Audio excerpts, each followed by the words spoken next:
ወልድኪ ነፍሳተ ሶባራየኪ በእሳተ ኩነኔ ዘሃሙ ማርያም ትብሊ በንቲ አዎሙ። እንዲው ሰባዊነት ካለ ኢትዮጵያዊ ኮንክ ይሄን ቪዲዮ ለ100 ሰው ሼር አድርግልኝ። ኮሜንት ላይ አይዟችሁ ሳትል እንዳታልፍ።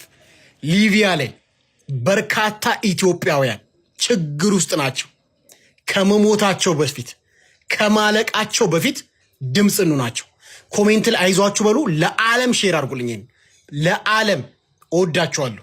ኢትዮጵያዊነት ለመቼ ነው? ዛሬ ካልተደጋገፍን ሊቢያ እህት ወንድሞቻችን ሊያልቁብን ነው። ያለንበት ሁኔታ በጣም አስከፊ ሁኔታ ላይ ያለነውና የ2007 ታሪክ አለመደገሙን ምንም የምናውቀው ነገር የለም።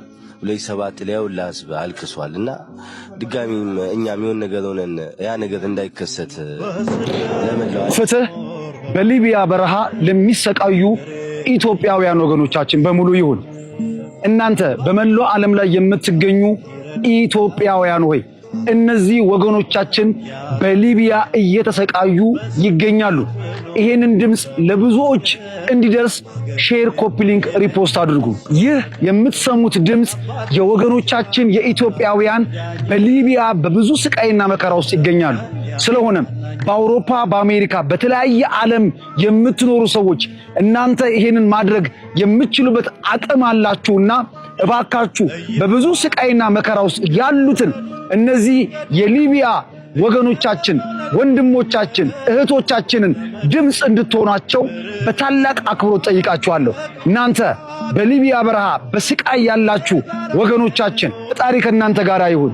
አሁንም ፍትህ ፍትህ ፍትህ ፍትህ እንጠይቃለን። በሊቢያ ለሚሰቃዩ ወገኖቻችን ድምጽ እንሆን። የሕይወቴን መጽሐፍ የጻፈው እግዚአብሔር ደራሲው እሱ ነው፣ ተራኪው እኔ ነኝ። ደራሲው እሱ ነው፣ ተራኪው እኔ ነኝ። እንደሰማችሁት ነው እንግዲህ መዝሙሩ ሐሳብ ምንድነው?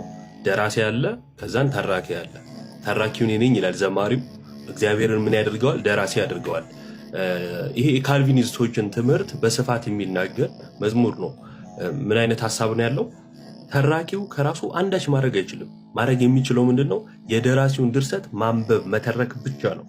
እኛ ከራሳችን ነፃ ፈቃዳችንን ተጠቅመን ምን ያደርገው ነገር አለ ወይስ የለም? እግዚአብሔር የማይፈቅደውን ነገር እናደርጋለን ወይስ አናደርግም? እናደርጋለን። እሱን ደራሲ ካደረግነውና እኛ የምንኖረው ኑሮ የእርሱ ድርሰት ከሆነ ማይፈቅደውን ማድረጋችን እርሱን ያልተፈቀደ ነገር እንድናደርግ እንዳስገደደን ያሳያል ማለት ነው። ኃጢአት ስንሰራ ኃጢአቱን የሰራነው ፈቅደን አይደለም፣ ደርሶልን ነው። አንዴ ድርሰት ነው። ይሄ ፕሪደስቲኔሽን የካልቪኒስቶች ትምህርት ነው። ይሄ ፈጽሞ ከክርስትና የራቀ ነው። ከእንደዚህ አይነት ትምህርት ሰው ሊርቅ ይገባል ማለት ነው። ሰው ወደ ሲኦልም የሚገባው ወደ ገነትም የሚገባው አስቀድሞ ስለተወሰነበት ነው የሚል ትምህርትን ያዘለ ስለሆነ የመዝሙሩ ትልቁ ችግር ይሄ ነው ማለት ነው። አንደኛ። ሁለተኛ የክርስቲያን መዝሙር አይደለም። የክርስቲያን መዝሙር አይደለም ማለት ክርስቶስ ላይ ያልተገባን ትምህርት የያዙ ሰዎች መዝሙር ነው ማለት ነው። ስለዚህ እኛ ልንቀበለው ይገባል? አይገባም። እነኚሁ ልጆች ደግሞ መልሰው እንዲያደርጋሉ እንኳን ሳርገኝ ጌታዬ ሙሉ የሚቃርሙበትን አያውቁምና ቦዔዝ ለሩት ምን ይላታል? ከሌላ ሰው እርሻ እንዳትቃርም ያላት።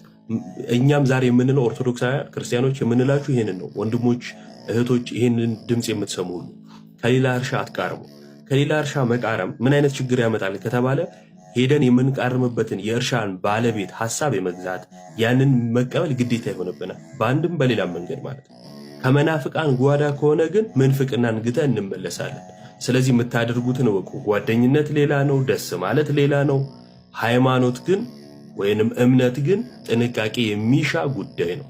አራዳ ማለት እምነቱን የሚያከብር እምነቱን የሚያውቅና የሚያሳውቅ እንዲሁም የሚያስከብር እንጂ እንደ ዘመኑ ሁሉም ጋር አለው የሚል አይደለምና አራዳ ለመሆን ሞክሩ። በዚች ሀገር መንፈሳዊ በፕሮቴስታንቱ ዙሪያ ያለውን ግን እኔ ኃላፊነቴን ተወጥቻለሁ። ኃላፊነቴ ምንድነው? ከመናፍስቱ ዓለም አስምሬበት ነው የምናገረው። ከመናፍስት ዓለም የሆኑ ነቢያቶች አሉ። በቃ ደንበኛ ዊችክራፍት የሚሰሩ ነቢያቶች አሉ። ይሄንን ተናግሬ ኃላፊነቴን ተወጥቻለሁ። ትናንቱን በተመለከተ ግልጽ የሆኑ ነገሮች እየታዩ ከመንፈስ ቅዱስ ጋር ግንኙነት የሌላቸው የአጋንንት አሰራሮች በከተማው ላይ ሰንፈው እንደ እንቦጭ እየበዙ ሲሄዱ ይህ ህዝብ እየሄደ 9 ሰዓት እየተሰለፈ 1 ሚሊዮን አምጣ ይሰጣል፣ እንትና አምጣ ይሰጣል፣ እንትና አምጣ ይሰጣል እየሄደ ከዛ ሰጥቶ አንቺ ጋር መጥቶ ያለቅሳል። አዚም እኮ ነው። ምን ላድርገው? ስንት ሰው ናቸው ተፈውሰዋል እየተባሉ የሞቱት? መድኃኒታችሁን ጣሉ ተብለው ስንት ሰው ሞተ? እኔ በግሌ የማውቃቸው ጣዩ መድኃኒትሽን ተፈውሰሽ። ከዚህ ሴትዮዋ መድኃኒቷን አቋርጣ በወሩ ትሞታለች። እጅግ አስፈሪና አሳሳቢ ጉዳይ ልነግራችሁን የመጣሁት በዚህ 2-3 ሳምንት ውስጥ እጅግ በጣም ብዙ መልእክቶች በቲክታክ፣ በኢንስታግራም፣ በቴሌግራም እየተላከልኝ ነው የሚገኘው። በተለይ በዚህ በቲክቶክ ፕላትፎርም ላይ በጣም ብዙ መልእክቶች እየደረሱኝ ነው የሚገኙት። ብዙ እህቶችና ወንድሞች ከዚህ መልእክት ሊማሩ ስለሚገባ ስክሪናችሁን በደንብ በመጫን ሴንድ የሚል ሲመጣላችሁ በመንካት ሼር አድርጉት። እንግዲህ በእነዚህ 2-3 ሳምንት ውስጥ ከሚላኩልኝ መልእክቶች አብዛኞቹ በሚባል ደረጃ እህቶች ናቸው የሚልኩት። እንግዲህ እህቶች የሚልኩልኝ መልእክቶች መካከል በብዛት በሚባል ደረጃ ራሳችንን ልናጠፋ ነው፣ ራሳችንን ማጥፋት እንፈልጋለን የሚሉ ብዙ መልእክቶች እየደረሱኝ ነው የሚገኙት፣ እጅግ በጣም በሚያስፈራ መልኩ ማለት ነው። በዚህ ላይ አስረግጬ መናገር የምፈልገው ማሽሞንሞን በሌለው በመቀባት በሌለው አስተምህሮ ራሳቸውን የሚያጠፉ ሰዎች ወይም ራሱን ያጠፋ ሰው የእግዚአብሔርን መንግስት ሊወርስ አይችልም። ራስ የሚያጠፋ ሰው በቤተክርስቲያናችን አስተምህሮ ፍርዱ የሚሆነው ሲኦል ነው ማለት ነው፣ ከእግዚአብሔር መንግስት ይወጣል ማለት ነው። ስለዚህ ሰዎች ራሳቸውን ሲያጠፉ ከእግዚአብሔር መንግስት እየተለዩ ነው ማለት ነው። እንግዲህ ከምሰማቸው ሰዎች መካከል ምክንያቱ ምንድነው? ራሳችሁን ለማጥፋት የሚያረጋችሁ ምክንያት ምንድነው ተብሎ ሲጠየቁ ሁሉም የሚመልሱ 3 ጉዳዮች አሉ። አንደኛ ፍቅረኛ ከርቶኛል የሚል ነው። ሁለተኛ የሚወደኝ ሰው የለም ነው። ሶስተኛ የምቆጥረው ገንዘብ ድቃቂ ሳንቲም የለኝም፣ ሀብታም አይደለሁም፣ የምፈልገውን አልገዛውም፣ የምፈልገውን አይነት ህይወት እየኖርኩ አይደለም የሚል ሐሳብ የሚያነሱ ሰዎች ደግሞ አሉ። የመጀመሪያውና ዋነኛው እንግዲህ መሳይም አቻም ተወዳዳሪም የሌለው ፍቅር የእግዚአብሔር ፍቅር ነው። ሰዎች በምድር ላይ ሲኖሩ ይፋቀራሉ፣ ይለያያሉ። ሰዎች ታምነው የሚኖሩ አሉ፣ እንዲሁም ደግሞ የማይታመኑ አሉ። ግን ይሄ አለመታመና መለየታችሁ ወደ ሞት የሚያደርግ ነው ወይ? ራስን የሚያስጠፋ ነው ወይ? ከእግዚአብሔር መንግስት የሚያወጣ መሆን አለበት ወይ ነው። ከእግዚአብሔር ፍቅር በነገራችን ላይ እኔ አፍቅሬ ከርቶኛል ብላችሁ ራሳችሁን ስታጠፉ ከእግዚአብሔር ፍቅር የሚበልጠው የሱ ፍቅር ነው እያላችሁ ነው። ስለዚህ እግዚአብሔር መንግስት የምታፈቅሩ ከሆነ በእግዚአብሔርን መንግስት የምትጠባበቁ ከሆነ በምድር ላይ ተሰፍተን አንኖርም። እኛ የምንኖረው በጣም ብዙዎቻችን የረሳ ነው 30-40 ዓመት ነው የምንኖረው። ከዛ ውጪ የምንኖረው ህይወት የሰማዩን ህይወት ነው የምንኖረው። እኛ እኮ ክርስቲያኖች ነን። ነጭ ልብስ ለብሰን የዘንባባ ዝንጣፊ ይዘን አክሊልን ደፍተን ታርደሃልና ምስጋና ይገባሃል እያልን ልናመሰግን የምንጠባበቅ ርስት መንግስተ ሰማያትን ለመውረስ ክርስቶስን ለማምለክ የምንዘጋጅ ዛሬም በምድር ሳለን ይህንን የምናደርግ ነገም ደግሞ ይሄው ዘመን ጊዜ የማይቆጠርለት እስከዚህ የማይባለውን ህይወት ደግሞ ከእርሱ ጋር ለመኖር የተዘጋጀን ሰዎች ነን። ስለዚህ በምድር ላይ የሆኑ ነገሮች በህይወታችን ሲያልፉ ሮጠን ራሳችንን ለማጥፋት ሮጠን ራሳችንን ለማግለል የምናደርገው ነገር ዋጋ የሚያስከፍለን ነው የሚሆነው። ዋጋው ደግሞ በምድር ላይ ያለ የምንጸጸትበት ብቻ አይደለም፣ የእግዚአብሔርን መንግስት የሚያሳጣም ጭምር ነው ማለት ነው። በሁለተኛ ደረጃ የሚነሱ ሰዎች ቅድም እንዳልኩት ነው፣ የሚወደኝ ሰው የለም። በዓለም ላይ ያለ ከ8 ቢሊዮን የሚጠጋ ህዝብ አለ። ወደዳችሁም የሚጨምርላችሁ ነገር የለም፣ አልወደዳችሁም የሚቀንስባችሁ ነገር የለም። ወዷችሁ አፍቅሯችሁ የፈጠራችሁ እግዚአብሔር አለ። እሱ ስለሚወዳችሁ ብቻ ሙሉዎች ናችሁ። በቃ ይሄ ሊሰማችሁ ይገባል። ስለዚህ የተወደዳችሁት በእግዚአብሔር ነውና ሙሉዎች መሆን አለባችሁ። ሰዎች ወደዷችሁም አልወደዷችሁም፣ ሰዎች አከበሯችሁም አላከበራችሁም የፈጠራችሁ እግዚአብሔር አክብሮ ወዶ ተጠቅማላችሁ ብሎ ስለሆነ ሁልጊዜ እሱን በማሰብ መኖር ያስፈልጋል ማለት ነው። በሶስተኛ ደረጃ የምንቆጥረው ገንዘብ የለንም፣ ሀብት ንብረት የለንም። አሁን ቅድም እንዳልኩት ነው፣ በምድር ላይ ተሰፍተን አይደለም የምንኖረው። እኛ በጣም 30-40 ዓመት ከኖርን በኋላ የምንሄደው ወደ ዘላለማዊ መንግስት ነው። የምንኖረው ለዚህ ህይወት ነው። በቃ ዘመናችን የተሰጠንን ድህነት እያጣጣምን ጽድቅን እየሰራን በበረከት እየተመላለስን ቤተክርስቲያናችን እየተሳለምን ስጋው ደሙን እየበላን እየጠጣን ክርስቶስን የምንጠብቅ ማራናታ እያልን ክርስቶስ ናፍቀህናል የምንል ህዝቦች እንጂ ተስፋ እንደሌለው ተስፋ እንዳልተሰጠን ራሳችንን ለማጥፋት የምንሯሯጥ ህዝቦች ደግሞ መሆን የለብንም ማለት ነው።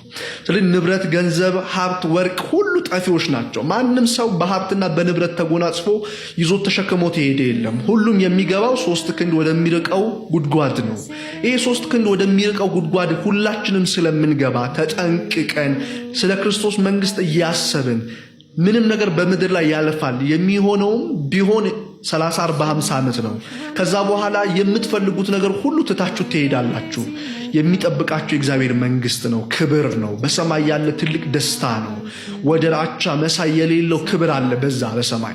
ስለዚህ ያንን ነገር ማሰብ ያንን ነገር ማለም ያስፈልጋጊ ነው ማለት ነው። እህቶች፣ ወንድሞች በዚህ ሐሳብ ውስጥ ያላችሁ ሰዎች በምድር ተሰፍታችሁ ስለምትኖሩ ነው። በቃ የእናንተ ፍጻሜ ምድር ላይ ብቻ ስለሚመስላችሁ ነው። ከሞት በኋላ በጣም ህይወት አለን እኮ። ትልቅ ህይወታችንም ከሞት በኋላ ያለው ህይወታችን ነው። ረፍታችን ከሞት በኋላ ያለው ነው። ቅድስና ክብር የምናገኝበት በሰማያት ተሰብስበን ከመላእክት ጋር እግዚአብሔርን የምናመሰግንበት የምናመልክበት ህብረት እኮ ይጠብቀናል። እኛ የምንሰራው እኛ የምንኖረው ለዚህ ብቻ መሆን አለበት። በምድር ላይ የምናገኘውን አግኝተን የምንበላውን በልተን የምንጠጣውን ጠጥተን ለትንሽ ጉዳዮች ውስጥ ኖረን እናልፋለን። ሐሳባችን ልባችን በሰፊው ማወቅ ያለበት የእግዚአብሔርን መንግስት ነው። ስለዚህ እህቶችና ወንድሞች የደከማችሁ ካላችሁ ድካም የለም አይደለም፣ በንስሐ እየተመላለሳችሁ እግዚአብሔር መንፈስ ቅዱስ እንዲያግዛችሁ እየተማጸናችሁ በቤተክርስቲያን እየተመላለሳችሁ መኖርን ምረጡ። እህቶቼ ወንድሞቼ፣ ለሚያልፍ ጊዜ ለሚያልፍ ዘመን ለሚያልፍ ሰዓትና ወራት እንዲያጥቻለሁ ብላችሁ ከእግዚአብሔር መንግስት አትለዩ እላለሁኝ። ሁላችሁንም እወዳችኋለሁ። እግዚአብሔር ይጠብቃችሁ። ስለ ሙስሊሞች ያለን አቋም እስቲ ያሳውቅ። ስለ ሙስሊም ኢብራሂም በድሩን ታውቀዋለህ? ላለፉት 17 ዓመታት የልብ ጓደኛዬ ነው። ከዩኒቨርሲቲ ጀምሮ አንድ አልጋ ላይ እየተኛን ለሱ የሚላከውን ብር አብረን እያጠፋን ለኔ የመጣውን ስንቅ አብረን እየበላን እስከ ዛሬ ድረስ በጓደኝነት ጸንተናል። ይገርማል። ሳገባ ሚዜ ኢብራሂም በድሩ ነበረ። ኢትዮጵያዊ የሆነ ስለ ሙስሊም ያለህን አቋም ንገረኝ ስትል ትንሽ አታፍርም? ኢትዮጵያዊ ስትሆን የሌላውን ሃይማኖት አክብረህ ሌላውን ወደህ የራስህን ደግሞ አምነህ አምልከህ ትኖራለህ። አሁን እኮ ችግር የፈጠሩብን በየቲክቶኩ እየመጡ ቤተ እምነቱ ሳይወክላቸው የቤተ እምነቱ ተቆርቋሪ ነን፣ ተከራካሪ ነን፣ አስተማሪ ነን የሚሉ ሰዎች ናቸው። ምንም የሚያውቁት ነገር የለም። በሚያውቋት ትንሽ ዕውቀት ምንም የማያውቀውን ህዝብ ይማርኩና ተከታያቸው ያደርጉታል። ሲመቻቸው ደግሞ ወደ ራሳቸው ዓላማ ይገነጥሉታል። እንዴት በዚህ ልክ በጣም አሸብሽባል፣ አሸብሻቢ ነኝ ብለሃል። ለምን አሙቁልኝ አሰራም? በዚህ ልክ ማሸብሸብ ምን የሚሉት ነው? አንተ ጓደኞች ነው። እኔ ቢኒያም እህት አለችኝ፣ ሙስሊም እህት አለችኝ፣ ፕሮቴስታንት እህት አለችኝ። እንግዲህ ፕሮቴስታንቷ አግብታ ወጣለች። ከሙስሊሙ እህቴ ጋር አብረን ነው የምንኖረው። አትገረምም? እኔም የእሷን እምነት አክብሬ እሷም የኔን እምነት አክብራ አብረን ነው የምንኖረው። አትደነቅም? ታዲያ በሁለታችን ውስጥ መከባበር አለ። አብረን ነው የምንኖረው። እኛ ቤት ውስጥ የሙስሊምን ባህል የኦርቶዶክስን ባህል ይከበራል። ከዚህ በላይ ምንም ልልህ አልችልም። አንተ 18 ዓመት በጓደኝነት ነው የምትለው። ስለዚህ እስቲ አሁን ኢብራሂም አልክ፣ ኢብራሂም በድሩ አልክ። ኢብራሂም በድሩ አብሮ ቪዲዮ ሰራ። ለምን አብረው ሆነ ቪዲዮ አሰራም? እኛ እንዲህ ነን ብለህ በዚህ ጉዳይ ላይ ማለት ነው። በዚህ ልክ ነው ልዩነቱ። አየህ፣ አንተ ለማሸብሸብ እንደዚህ ዝምታን ማን ገደለ? ዝምስ ብትል እንደ ሌሎቹ ዝም ባላየ ባልሰማ ጸጥ። ከቻልክ ማተብ ላሰረው ወንድምህ ማተብ ላሰረችው እህትህ አብረህ ሆነህ ድምፅ መሆን። ካልቻልክ ደግሞ ጸጥ። አለቅ። ምን የሚሉት ነው እንዴ? አባቴ አሜሪካ ሀገር እኮ ቤተክርስቲያን ማሰራት ቀላል ነው። እኛ እኮ ማሰራት እንችላለን። ጎቤው እንዴ እኛ አስተባብረን አሜሪካ በጣም ይቀለናል እኮ። እንደውም ጎዳና ተዳዳሪ አሜሪካ የለም። ለምን አስተባብረን አንረዳቸውም? እንደውም ምን አስተባባሪ አንዱ ሆንልሃለሁ። አሜሪካ ሆንልሃለሁ። እስቲ ገጠር ያሉ አብያተ ክርስቲያናት ወገን ያጡ ደራሽ ያጡ የብዙሃንን እጅ የሚፈልጉ የኦርቶዶክሳንን እጅ የሚፈልጉ ካህናት የሚለበስ አተው ንዋየ ቅድሳት አተው የካህናት አገልግሎት አተው የተዘጉ ቤተክርስቲያኖች ስንት ናቸው ያሉት? እነሱ እንዳይዘጉ እስቲ እዚች ምስኪን ሀገር ላይ ያሉትን በየገጠር አብያተ ክርስቲያናት ያሉትን ለማሰራት ሞክር። እንዴ ሌሊት አንድ ቀን ሁለት ቀን 3 ቀን ሌሊት ምናምን ቁጭ ብለህ የአሜሪካ እንዴ ለአሜሪካ እኮ ነው ደቅ ያልከው። ምን እናውራ እንዴ? በዚህ ልክ መናገር አልፈልግም ነበር፣ ግን እንድናገር አስገደድክ። ማውራትም አልፈልግም። ምንድነው? ምን ሰርተህ? በቃ ጥሩ ስትሰራ ትመሰገናለህ፣ ስትሳሳት ትታረማለህ፣ ትገሰጻለህ። ቢኮዝ ዩ አር ሰው። ተሳሳታለህ፣ ስትሳሳት ትኮረኮምና ትመከራለህ። እንዴ ቲክቶክ ላይ ያሉ መምህራኖችን አገልጋዮችን የመተቸት ሞራሩን ከየት አመጣው? ምን አድርጋ አንተ ምን አስተምረ? እንዴ ተው እንጂ። ስለሰበሰ ቀና ኮምፕሌክስ ያዘ ኢጎ ያዘ። ዩቲዩብ እንዴት ነው አልሸቀላል እንዴ? እንዴ ዩቲዩብ ላይ እንግዲህ ከነ አቤል ብርሃኑ አንድ በመቀጠል አንተም አለበት አይደል እንዴ? ታዲያ ዝም ብለህ ሽቀላል ተፍተፋትልም እንዴ? ማታውቀው ለዚህኛ የምንማረውን ዝም አትለንም እንዴ? ወንድሞችን የመናገር ሞራሩን ከየት አገኘው? በሚያውቁት እውቀት እያስተማሩ ነው። በሚያውቁት ልክ እያስተማሩ ነው። ታዲያ አንተ ደግሞ በምታውቀው ዝም አትልም? አለፍልፍ አለ። መንገድን ዘጉብህ፣ ምዕመኑን ያዙብህ።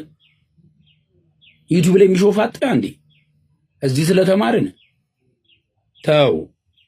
የማይሆን ነገር ነው፣ አይዋጣም። አንተ ኩርንችት የሞጋ ጫማ ሚስማር ምን ሆነ ነው? አተ ቢጫ ልብስ ለብሰህ እኮ መንገድ ላይ ብትሄድ እኮ 5 ሊትር ኧረ እንደውም ረስቸው 3 ሊትር ጀሪካን ነው የምትመስለው። በዚህ ልክ መሆን የለብህም። የመተቸቱን ሞራል እንዴት እንዳመጣው ነው ያላቅ። ስለዚህ አጉል ልወደድ ባይ አታጎብድድ፣ ራስን መስለህ ኑር። እኛም አለን አብሮ አደግ ጓደኛ ነፍን ያለን ሙስሊም ወዳጆቻችን አለቀ። የሰው እንዳልከው የሰው ሃይማኖት አንነካም፣ አይንኩን። ስትነካ ደግሞ ሃይማኖት ሴንሲቲቭ ነው። ከገባ አይሰማም እንዴ? ስለ አምላካችን ሲቀለድ ስለ ጌታችን ስለ መድኃኒታችን ስለ ኢየሱስ ክርስቶስ ሲቀልዱ የት ነበርክ? ወይስ አልሰማሁትም ነው? ተሳስቻለሁ ማለት የፈለግኩት በዛ አይነት መልኩ ነው የሚል ቪዲዮ ሰርተ ማየት እፈልጋለሁ። ስንዝሮ